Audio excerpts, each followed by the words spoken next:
Bonsoir à toutes et à tous et bienvenue dans ce nouveau journal sur TV Vendée. En ce mardi 8 avril, voici les titres de cette édition.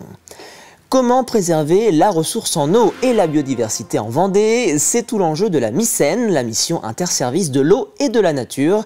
Il rassemble nombreux acteurs vendéens, forces de l'ordre, salariés de la justice ou encore collectivités. Tous travaillent main dans la main avec le même objectif de protéger les ressources naturelles de notre département. Nous consacrerons également une partie de ce journal à la santé. Depuis 10 ans, les hôpitaux de Vendée pratiquent l'analgésie intratécale, un dispositif qui permet d'accompagner les patients souffrant de douleurs chroniques grâce à l'implantation d'une pompe qui diffuse des antidouleurs, un procédé encore très peu développé en France. Enfin, nous prendrons la direction de Pouzauges où une dizaine d'artisans d'art étaient à l'honneur le week-end dernier. Ils ont pu exposer leur travail au grand public pendant 2 jours et ainsi mettre en lumière tout leur savoir-faire qui peine souvent à les faire vivre. Mais on commence ce journal avec cette triste affaire de bovins maltraités dans le nord-ouest du département, révélée par la préfecture de la Vendée. Après plusieurs signalements récurrents de maltraitance et de divagation d'animaux dangereux, un éleveur bovin chalandais, âgé de 72 ans, s'est finalement vu retirer l'ensemble de son cheptel, soit 27 animaux, qui ont été transportés vers une autre ferme pour être soignés. 2 autres bêtes agonisantes ont par ailleurs nécessité l'intervention d'un vétérinaire afin d'être euthanasiées. La gestion de l'eau et de la biodiversité sont des sujets qui réunissent de nombreux acteurs en Vendée, police de l'environnement, ARS ou encore Office français de la biodiversité et parquet des différents tribunaux. Tous ces acteurs étaient récemment réunis à La Roche-sur-Yon au titre de la mission interservice de l'eau et de la nature, la MICEN. L'objectif, élaborer ensemble un plan d'action pour préserver la ressource en eau et la biodiversité en Vendée. Alors les priorités, c'est de continuer sur l'aspect qualitatif à travers les captages prioritaires, là où Vendéo vient pomper l'eau pour l'eau potable. Donc là, sur les zones autour de ces captages, on met en place avec les acteurs agricoles, les acteurs collectivités, un certain nombre de mesures pour améliorer la connaissance et la qualité de l'eau. On a des aspects sur des investissements sur la morphologie de certaines rivières, de la réalisation de passes à poissons. On a un sujet de qualité de l'eau dans le département, donc c'est contrôler les systèmes d'assainissement. On a 57 systèmes d'assainissement dans le département qui sont suivis. Là aussi, c'est d'inciter les collectivités à faire les études, à faire les travaux pour être aux normes. Et puis, c'est aussi protéger les captages d'eau. On a une action extrêmement déterminée donc, sur les captages d'eau. On en a 7 qui ont été identifiés. On doit assurer la protection d'ici 2027. Direction Chaland, où la municipalité a récemment renforcé les effectifs de la police municipale. 6 policiers vont désormais patrouiller dans les rues de la ville, renforcés par 2 agents de surveillance de la voie publique, connus sous le nom d'ASVP. L'objectif est de renforcer la lutte contre la délinquance, notamment celle des mineurs. Depuis le 1er janvier 2025, près de 300 infractions ont été relevées sur la commune. Effectivement, avec un effectif à 8, on envisage d'augmenter la présence sur le terrain. D'abord, l'importance de l'effectif, c'est d'occuper le terrain, et donc d'occuper le terrain sur des amplitudes horaires plus importantes, y compris des horaires atypiques, en soirée, sur des événements marquants pour la collectivité. Ça, c'est la première approche qui a été retenue. Et puis, effectivement, il y a peut-être des secteurs d'intervention qui vont être prioritaires. Il y a des choses qui ne vont pas changer. La présence auprès des établissements scolaires, ça reste une priorité. Mais effectivement, renforcer la prévention, y compris autour des sujets de la délinquance. La ville de Chaland a également prévu d'augmenter son nombre de caméras de surveillance. Il y en a actuellement 21, un nombre qui devrait être porté à 65 d'ici la fin de l'année. Ouvrons désormais une page santé. Depuis 10 ans, les hôpitaux de Vendée proposent à certains patients souffrant de douleurs chroniques de procéder à une technique bien spécifique, l'analgésie intratécale, un dispositif qui consiste à insérer une pompe diffusant de manière régulière des antidouleurs directement sur une zone concernée, une technique principalement utilisée en cancérologie et dont le centre antidouleur de La Roche-sur-Yon et son directeur ont été les précurseurs en France. Alors on a souhaité mettre en Vendée cette technique de haute volée parce que par rapport à un grand centre comme Angers ou Nantes, nous n'avions pas obligatoirement toutes les techniques en Vendée. Nous avons voulu que les patients vendéens cancéreux et douloureux rebelles puissent en bénéficier. À La Roche-sur-Yon, mais pas que, on va aussi sur les 2 autres structures hospitalières du département, que sont Chaland, les Sables d'Olonne, Fontenay, la Châtaigneraie, etc. Et d'autre part, on a eu un fort soutien de notre direction pour pouvoir développer le suivi des patients douloureux dans le cancer qui pouvaient bénéficier de cette technique. Alors quels sont les avantages de l'analgésie intratécale? Quel suivi est nécessaire pour les patients qui choisissent cette technique? Alice Lanos a eu l'occasion de se rendre au CHD de La Roche-sur-Yon pour répondre à toutes ces questions. C'était sur quel type de douleur hier au soir? C'est du fourmillement, mes petits fourmillements comme d'habitude, sur la jambe gauche. Ouais. Ça vous soulage les bolus, ça? Ouais, ça me soulage très bien, ouais, ça me soulage très bien. D'accord. Depuis 1 an, tous les 15 jours, Christophe Boisseau se rend au CHD Vendée pour le remplissage de sa pompe intratécale.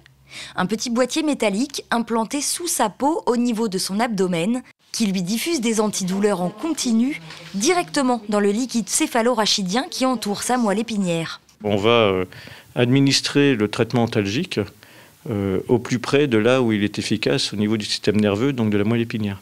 C'est souvent des patients à qui on propose qui ont des doses d'antalgiques importantes, et donc avec beaucoup d'effets secondaires, une altération de la qualité de vie.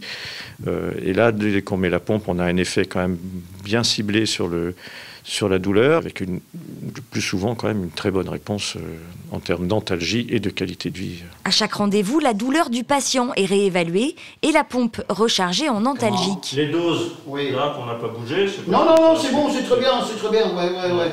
Non, c'est impeccable. On a trouvé le bon équilibre. À l'aide d'une télécommande, le patient peut ainsi lui-même s'administrer des doses supplémentaires en cas de douleur. C'est une pompe qui me fait du bien, qui me fait vachement du bien, quoi.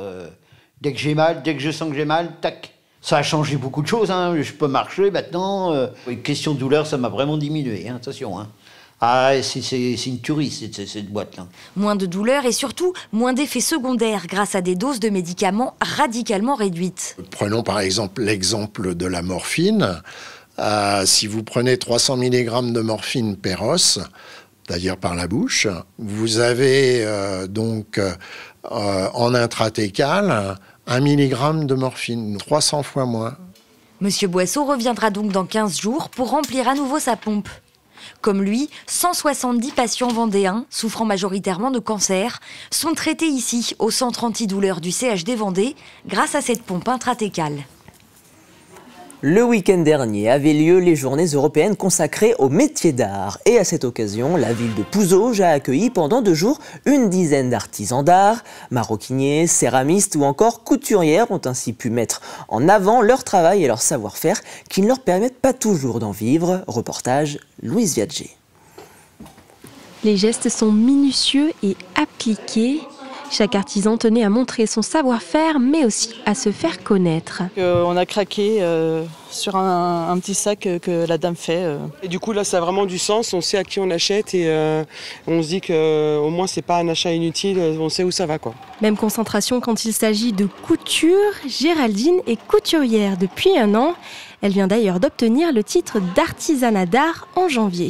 Pour l'instant, clairement, j'en vis pas parce que c'est tout frais. Et donc, me faire connaître, c'est un challenge de tous les jours. Et donc, la couture, le métier d'art permet de me différencier parce qu'il y a beaucoup de gens en couture qui sont pas forcément toutes formées. Donc, c'est pour montrer que je suis formée, j'ai un savoir-faire et le promouvoir. Imitation poterie ou galet, ces objets sont bien en bois. André Michel se consacre à sa passion depuis qu'il est à la retraite. Il est tourneur sur bois, un métier dont il est presque impossible de vivre aujourd'hui. C'est compliqué, il y a tellement de choses qui font que il y a des contraintes importantes et puis il y a aussi une réglementation qui est peut-être pas très... avec laquelle on n'est peut-être pas très à l'aise. Et puis après aussi, il y a tellement de choses qui font qu'il y a des produits qui viennent de partout, qui sont un peu comparables ou plus ou moins quand même, mais où les gens font peut-être pas forcément la différence. La ville de Pouzauges organise pour la 2e année consécutive cette manifestation.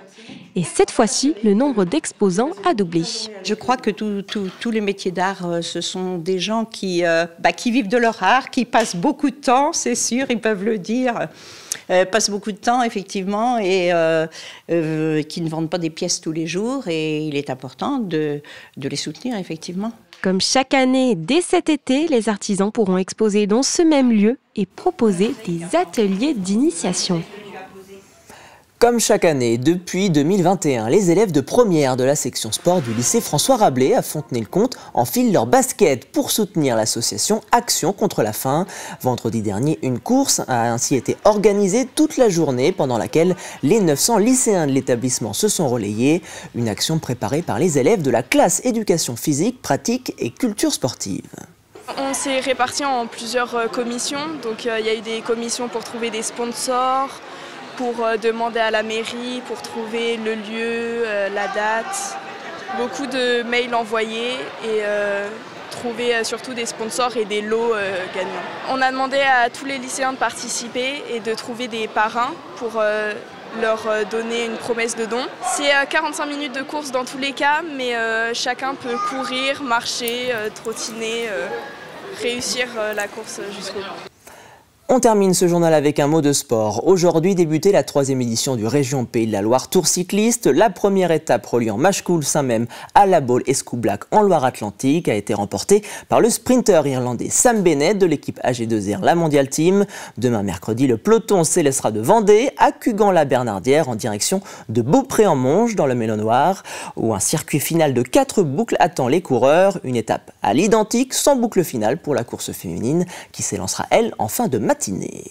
Et c'est ainsi que se termine ce journal. Merci de l'avoir suivi. Rendez-vous demain dans la matinale avec Simon Philippot dès 7h. Très bonne soirée sur TV Vendée.